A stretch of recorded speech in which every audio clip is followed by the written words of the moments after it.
He had a sickness, and I wanted to heal him. Even in fear, I didn't want to abandon him. We were a family.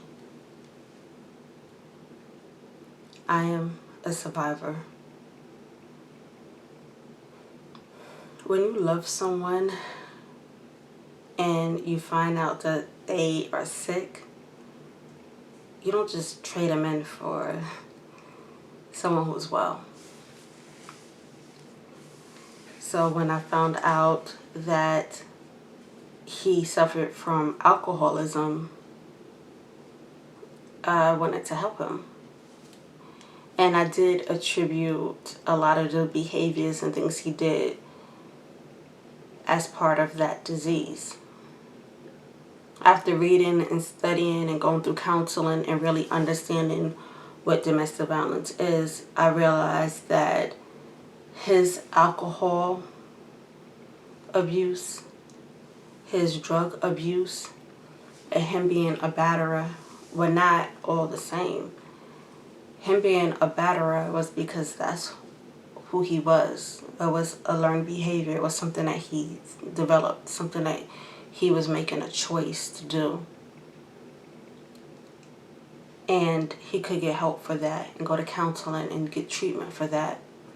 But it wouldn't be the same treatment that he would go for his alcoholism. But he did tell me and admit that that was a gateway for him. Alcohol would lead to drug use. And it would just bring on some paranoia or certain things that he had that would make him act in ways that were unrational. When I was attacked, that big incident that happened, he was under the influence. And so, since I didn't know at that time in my life that it was separate, I figured if I can get him clean, if I can get him well, if I can help him, then I can have my family back and we can be a healthy family.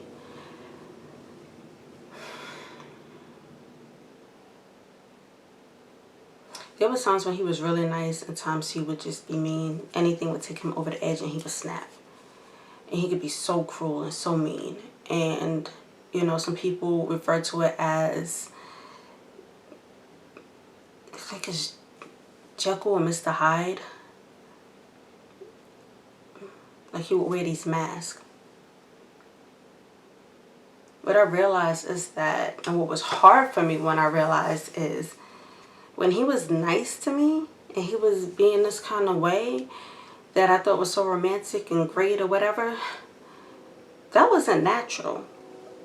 What I come to learn was he naturally was this mean and vindictive person, and he didn't feel remorse and he couldn't feel compassion. Like, these weren't things he felt.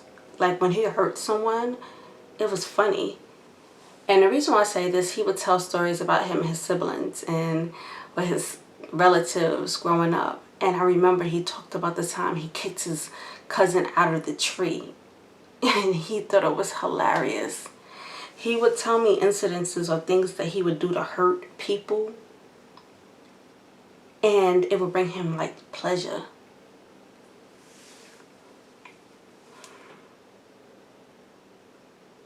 How do you heal that? I mean, I prayed and I prayed and I prayed and I prayed and I prayed. But how do you heal that? I got to the point where I had to realize I'm not a trained social worker or a psychologist or psychiatrist or a trained professional. And as much as I wanted to heal him, I can't heal somebody that don't want to heal himself. Even an addict, no matter how many interventions a family has or how a mom may pray for her child, until that addict makes that decision to get help, they most likely aren't going to get help. They're not going to get healed. They're not going to recover. And he needed to get help. He needed to want it for himself. And I couldn't want it for him more than he wanted it for him. And we're talking about years of alcohol abuse, years of drug abuse. years of battering women, years of taking pleasure out of hurting other people. I mean, how would I know how to deal with that?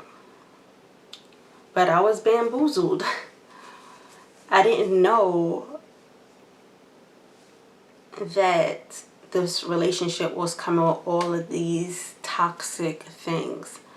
And when I started realizing that it was bad, I was like, who am I to judge someone else? Who am I to just leave and walk away? I mean, he begging me, telling me how much he loved me and saying, look, you know, I've been through these hard times. I've been through foster care. My mom got angry at me and threw a knife at me and almost killed me. He would tell me these experiences. I've been smoking weed since I was 7. I used to sleep in abandoned buildings. I used to have to steal my food. And I saw him a victim of his circumstance. And I could see the good. I could see the good in almost everyone. And I could see those good qualities. And I was trying to help. I mean... And I was just being manipulated and guilted and played because he knew that I had that soft spot in me and that need to want to help others. And so he gave me that. Oh, well, fix me, basically. When he didn't want to be fixed at all. Because honestly, I don't think he thought anything was wrong with him. And I say that too because he had very strong opinions about who a woman was and who a man was and what their roles are supposed to be. And he would say to me often, you want to be a man, you think you a man, you ain't no man. And I'm like, because I work, because I'm independent, because I make my own money, because I'm educated, these things mean that I think I'm a man. And if he said something smart, which was often, when I say smart, excuse me, if I say something and he didn't like it, he's like, you need to shut up or whatever, I would used to always jump and defend myself. Don't tell me to shut up. Like, who you think you're talking to? Or he'll say something rude or do something. I would, whatever. If he shoved me, I'll push him back. Like, so it's just, you need to know your place. I'm going to put you in your place. I'm going to show you. I'm going to teach you. I'm going to show you. So for him, it was always this power struggle. Like, who does she think she is? Like, literally, he said, who do you think you are? Like, who you think you're talking to? You think you a man? You think you this? You think you that? I'm going to show you. I'm going to show you. I'm going to put you in your place. That's not love. That's not love. That's not love. That's not love. That is not love. And that's not easy to fix when you hear those words. You're not going to be able to just fix that. If somebody has that mindset ingrained in them that you're a woman and I'm a man, and when I tell you to do something, you need to do it.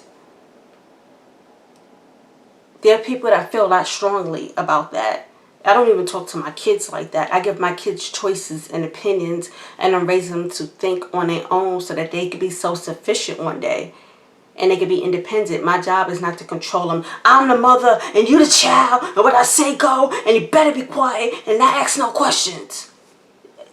That might be the old school way of doing things, but that's not going to be my way of doing things, because they are human beings and God blessed me to have children and to help raise them to be good human beings, not to make them feel like they're nothing and they're not worthy just because they're younger and they're learning and they're growing.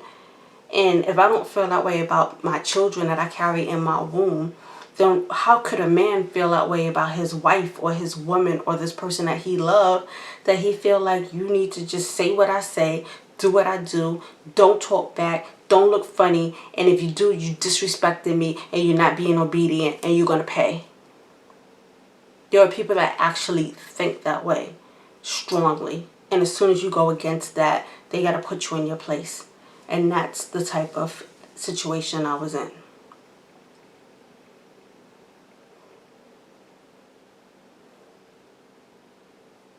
I couldn't heal him. A professional needs to do that when he feels he is ready to get help.